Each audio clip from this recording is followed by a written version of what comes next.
Rachetez les temps car les jours sont mauvais. Car les jours sont mauvais. Pour reconnaître ce que le Seigneur a fait pour vous.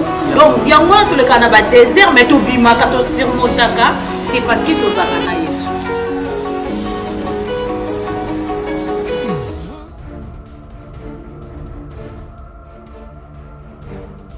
Bienvenue dans l'émission Nabisoya. Rachetez les temps car les jours sont mauvais. Car les jours sont mauvais, émission Oyo, to memela rabino malbana nzambe, pour la fortifier bino, pour la fortifier biso.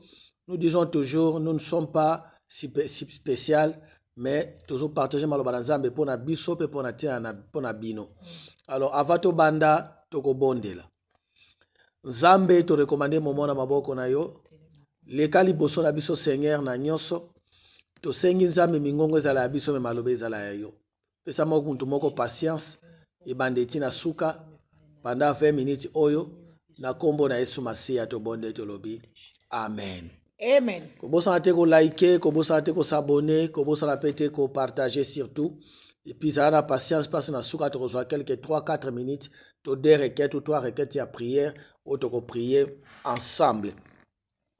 Alors lelo Mama titozolo bela sujet moko o ezali reste connecté à Dieu.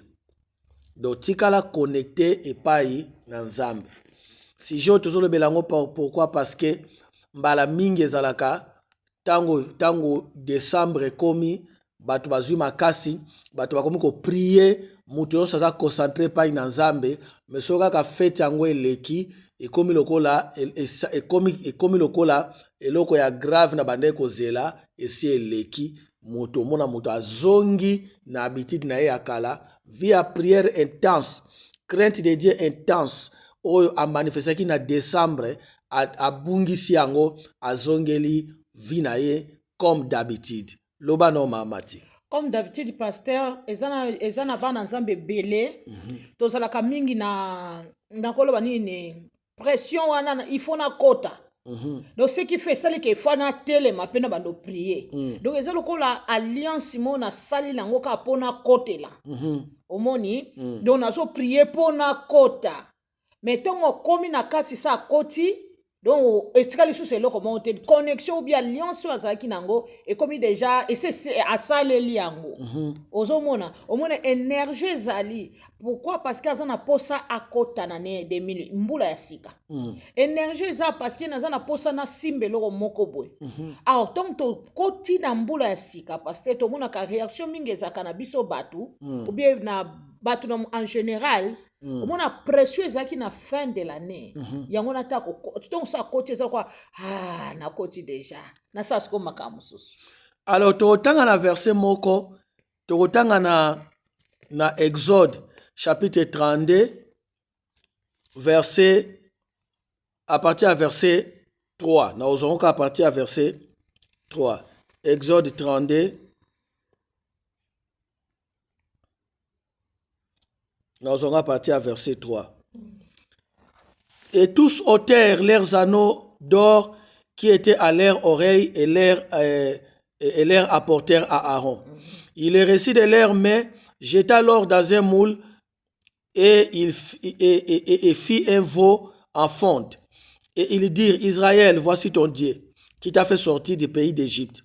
Lorsque Aaron vit cela, il bâtit un autel devant lui et s'écria, demain, il y aura fête à l'honneur de l'Éternel.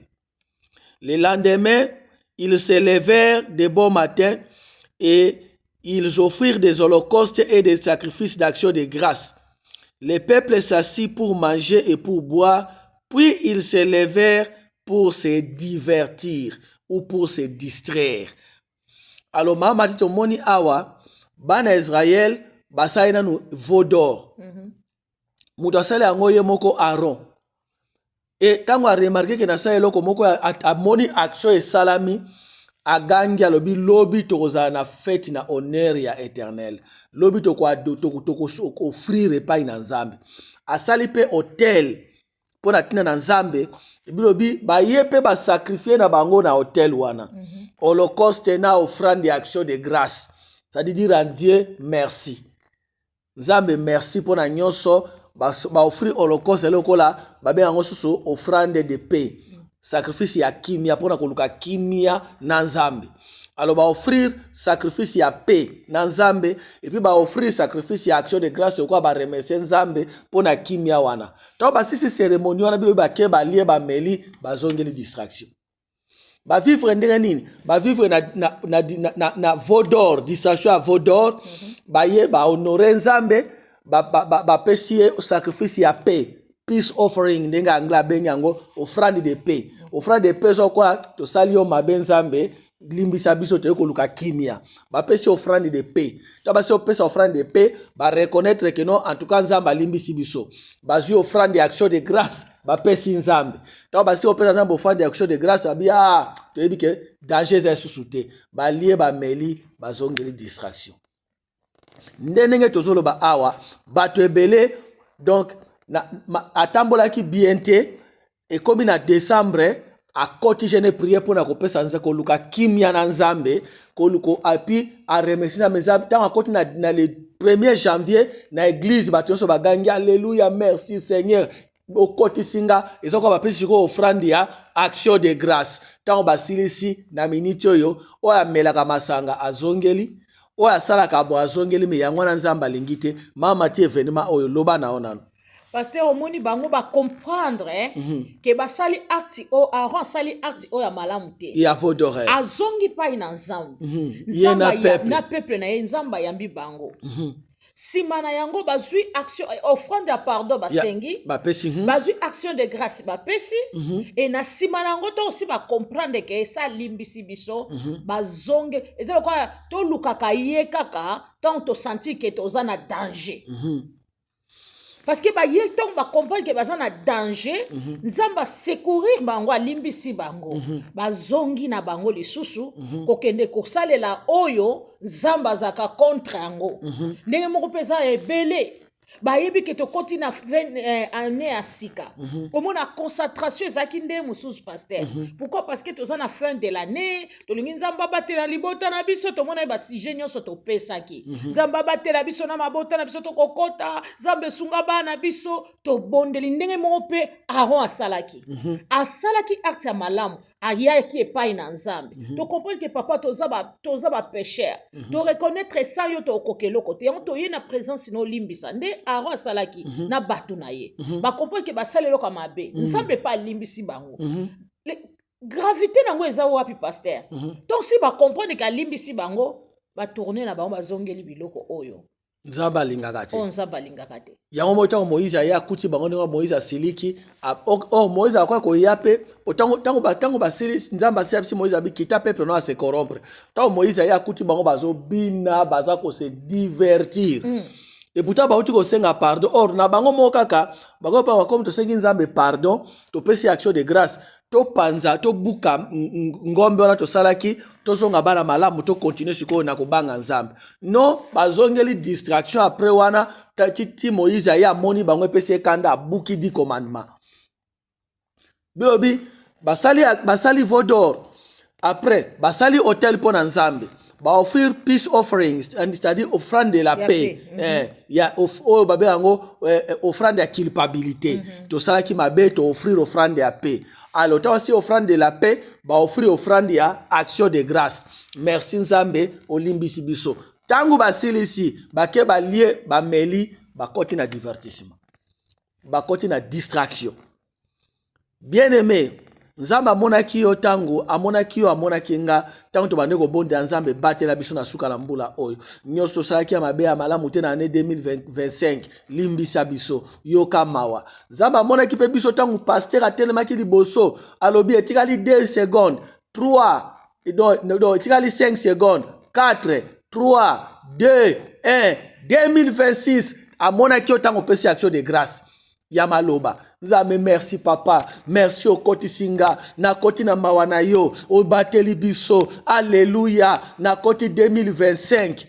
Lobi nango amoni penengo kalingi basoso na ba na bolie bomeli. Jour elandaki. Vignonso o anotikaki. O sengelaki nzambe pardon na décembre. Kozongela ngo lisusu te. Loba no mama tia va tanga verset mususu.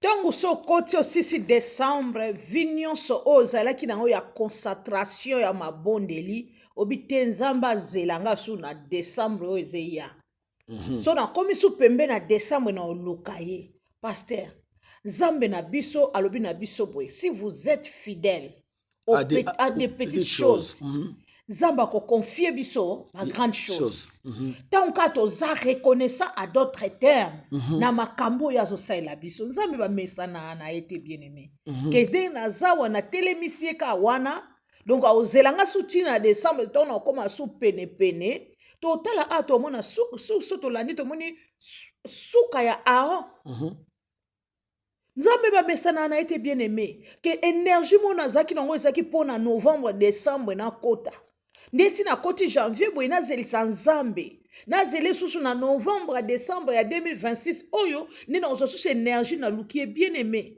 kufa ekoki koya nyonso ekoki koya na nzela bamesanaka na bolamu na nzambe te babatelaka yango bien aimé tala énergie ozalaki nango na novembre tala énergie ozalaki nango na vie de prière ya décembre est-ce que yango oza nango kasiko tu dois rester constant continuer na nzambe prier wana mosusu bakotaka jeune ya 21 jours 20 jours 7 jours 14 jours 40 jours mais ntango kaka abimi vie ya jeune mpe kataneli kaka wana aozela susu ti décembre non reste connecté à Dieu totanga verset moko na 1 roi chapitre 20 1 roi chapitre 20 naozwa yango à partir ya verset 19 Tito Soukana 22 Bible Lobini. Lorsque les serviteurs des chefs de province et l'armée qui le suivaient firent sortir de la ville, chacun frappa son homme et les Syriens prirent la fuite. Israël les poursuivit. Ben-Hadad, roi de Syrie, se sauva sur un cheval avec des cavaliers. Le roi d'Israël sortit, frappa les chevaux et les chars, et il fit éprouver aux Syriens une grande défaite. Verset 22. Lorsque le prophète s'approcha du roi d'Israël et lui dit, alors le prophète s'approcha du roi d'Israël et lui dit, va, fortifie-toi, examine et vois ce que tu as à faire, car au retour de l'année, Angalobina été, c'est-à-dire à l'été, le roi de Syrie montera contre toi. Maman Mati, roi Syrie ko bunchaba na Israël. Roi Israël a bimina batunaye, ba beti ba roi Syrie parce que nzamba intervenaki, roi Syrie a Ben-Hadad akimi. Ba soda Syrie ba kufi ndambo ba kimi. Roi Israël a bandi ko sepela. Mbala moko prophète aye. Abisi roi Israël abi o sepeli. Mais ba ke Ben-Hadad na été akozonga lisusu. Akoya lisusu. Alors kende ko étudier déjà ce que tu dois faire. Bien aimé, ce qui Satan a moni ko pelisa ki moto na décembre. Moto ya makasi pe akimi. Tangu yo moni akei olingo zongo kene ko sepela okanga maboko, yeba ke diable akoya lisusu. Ce qui a échoué na décembre, na février akikoya, akiko ça peut être na juillet attaqué, ton avril a attaqué, ndenge roi Syrie asalaki awa. Heureusement, l'Éternel est Dieu. Atindi prophète abi ebisa roi Israël a sepelate akende ko étudier qu'est-ce qu'il doit faire parce que roi Syrie akozonga lisusu. Loba no mamati. Parce que nzamba ko kotinda prophète ke ebise ke afana na ya pema c'est parce que et c'est akei. Mais à ebise a étudier à d'autres termes abondela asenga directive et pas ina nzambe lo lenge nini na koki kozalela po akozonga pasteur diable atika mutu liberté atika biso libre mko nzamba okange bible lolo bana biso azo rôder comme un lion azo luka donc pendant que yo zo mo ke décembre leki na Décembre koti na janvier diable na longi nasi na longi libota na nga si tosepeli Tokoti. tokoti tolesoso tobini tosali dine na biso ensemble donc mpo na yo osili ndenge wana nzambe alingi toyebisa yo toye kopesa message oyo epai no moto olanda biso nzambe alingi toya koyebisa yo satana atiki te so yo kasi okoti me ye atiki te akomprendre ke yo opelisa ye moto mingi na mabondeli azwi ka distance wana mpo azwango libela efa kuto na moto mpe ya libela okwei opopoli bilamba otelemi okwei opopoli bilamba otelemi obi nzambe yo nde moto okoki kotambusanga parceke ye atikaka te akozonga diable aza malin paster. Yango le prophète alobi ne awabi. Alors le prophète s'approcha du roi d'Israël et lui dit, va, fortifie-toi, examine et vois ce que tu as à faire. Car le roi de Syrie reviendra. Zonga, zwa makasi. Po makasi tozonga na présence ya Nzambe. Tozonga na kati na prière. Abi zonga zwa makasi ko sa affaiblir te. Abi zwa makasi examine, vois ce que tu as à faire. Qu'est-ce que tu as à faire? Tu dois rester dans la prière. Tu dois rester dans des programmes de jeûne. Tu dois méditer la parole de Dieu. Tu dois vivre loin du péché. Parce que ça, biloko osoko abandonné yango au côté de la distraction. Tangu roi wana kozonga. Quand le diable va encore revenir. Pour que na décembre alingaki attaqué mais au pelisaki mota mabondeli akimi. Mais akimi pour la libérer. Il reviendra. Il reviendra. Les mêmes causes produisent les mêmes effets. Soki akimaki na décembre pour na mabondeli na yo na concentration na yo pa nzambe. Soki azongi na février to na mars akuti mabondeli na concentration pa na nzambe et ko produire même effet akokima. Yes. Akokima. Maman Matthieu même na Matthieu chapitre 4, le bitango a tenté Jésus akokita memi biso za mwana nzambe baola lipe koma libange koma lipa akokita memi likolo ya temple abisote okweya akokite aibisi adorer ngai akokiti Yesu atelemeli le diable le laissa pour un temps. Le but est que le diable le laissa pour toujours, le laissa pour un temps.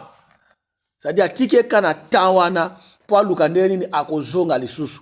Alors azonga bandenge belé ya po kolo bano azonga isutete azonga bandenge belé azonga na forme ya batu ko persécuter Jésus azonga tina nzela ya Pierre. Jésus a tourné sur Pierre abi Pierre arrière de moi Satan. Parce que soka yé na ndenge tango yaki pinda face à face yé moko bi même que non il transporta Jésus.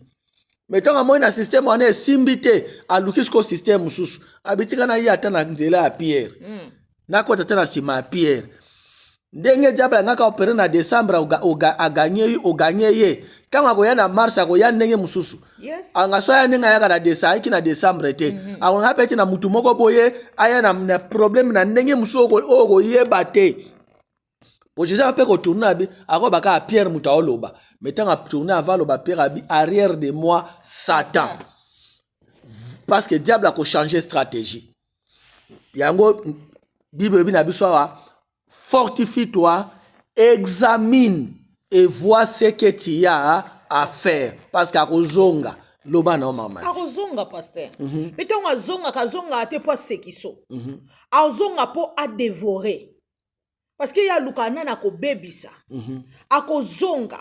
Nde pasteur alobi na biso awa azonga ki na sima na ndenge mususu ntango azongelaki Jésus azongelaki katemba la moko na même système ayelaki liboso achangeaki système akoti kati na bato to bazoganga crucifié ezaki déjà diable akoti na Pierre pour Jésus comprendre que asa Pierre azaki na esprit ya discernement ya nzambe azolinga biso to observer to comprendre que Satan ba vaincre ka teke na munoko boye kaka na komboka ya Yesu te kombo ne feza la accompagner na puissance ya kombo wana dotonto telemi tolongi yende akozonga musika na biso ezaki na makambo ebe to lelaki na décembre soko akimaki po to telemaki so to continuer ko telema abanozwa pe sikate na bavi na biso pasteur. Jean chapitre 15 verset 5 Jésus a lobi si toke totanga ngo rapidement Jean chapitre 15 verset 5 Yesu alobi nini? Alobi, je suis le cep, vous êtes les sarments.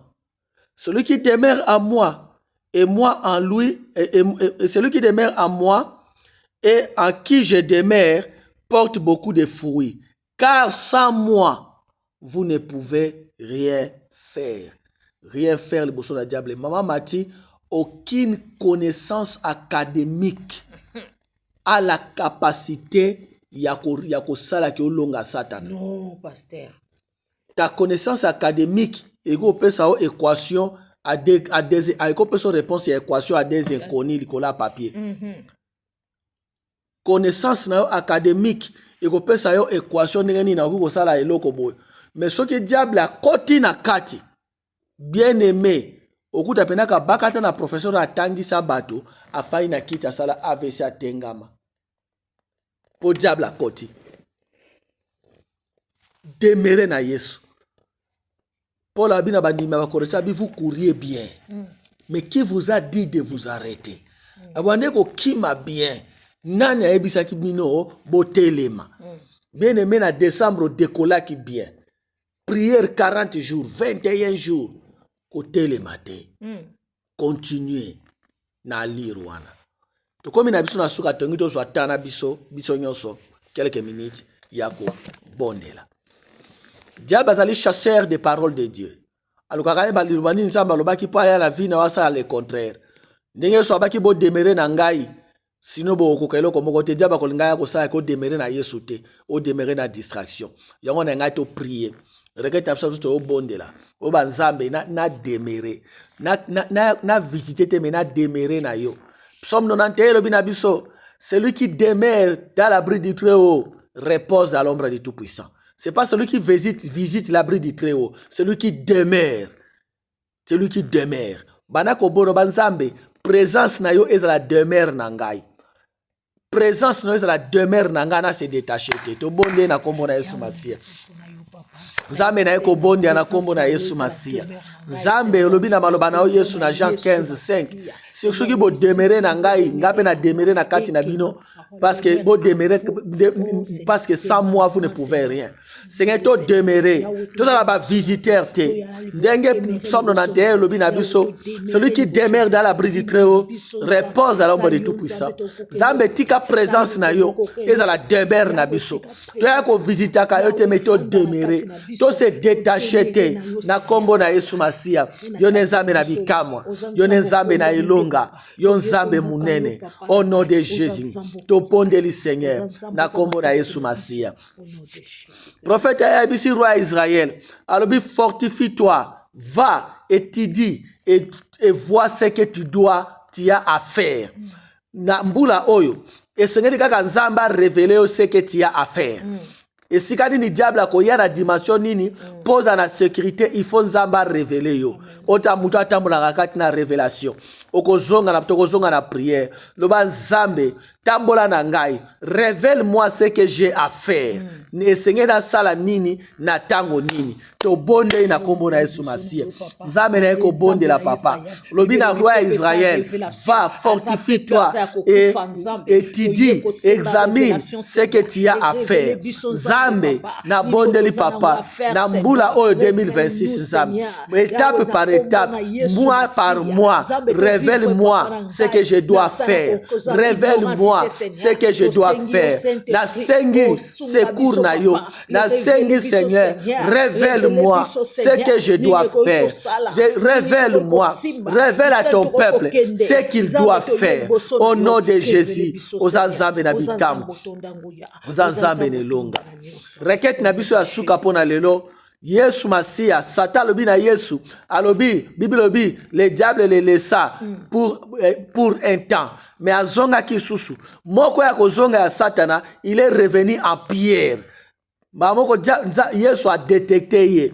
Alobi arrière de moi Satan. Avec arrière de moi Pierre. Arrière de moi Satan. Loba na nzambe Seigneur. Fungolanga misu. fungolanga misu, pesanga discernement, na comprendre diable azoya na forme nini. Akoya na forme ya mutu, akoya na forme ya camarade, akoya na forme na ndeko, akoya na forme nini. Mais Nzambe afungola yo misu, apesa yo discernement. To bonde na kombo na Yesu. Nzambe na bonde li papa. Au nom de Jésus. Na ane oyo Nzambe. Na dimension nyonso. O diaba kolinga zongela. Seigneur fungola biso misu. Seigneur pesa discernement. Na kombo na Yesu. Pesa discernement. Pesa nga discernement. Na eba diable azoya na forme nini. Na eba diable azoya na forme nini. Tango azongela kiyo. Ayaki su kwa diable était dans Matthieu chapitre 4. Ayaki na nzela ya Pierre. Moreo détectaki ye. Olobi na ye arrière de moi Satan. Zambe na bondeli. Lekala kosunga. Moko na moko nzambe. To pamboli au Seigneur. Au nom de Jésus. Toi qui es le véritable Dieu. Zambe to pamboli yo. Merci papa pour na moment oyo. Batela moko na moko. Orienter moko na moko. Au nom puissant de Jésus-Christ. Tolobi. Amen. Amen. God bless you. God bless. Bye bye.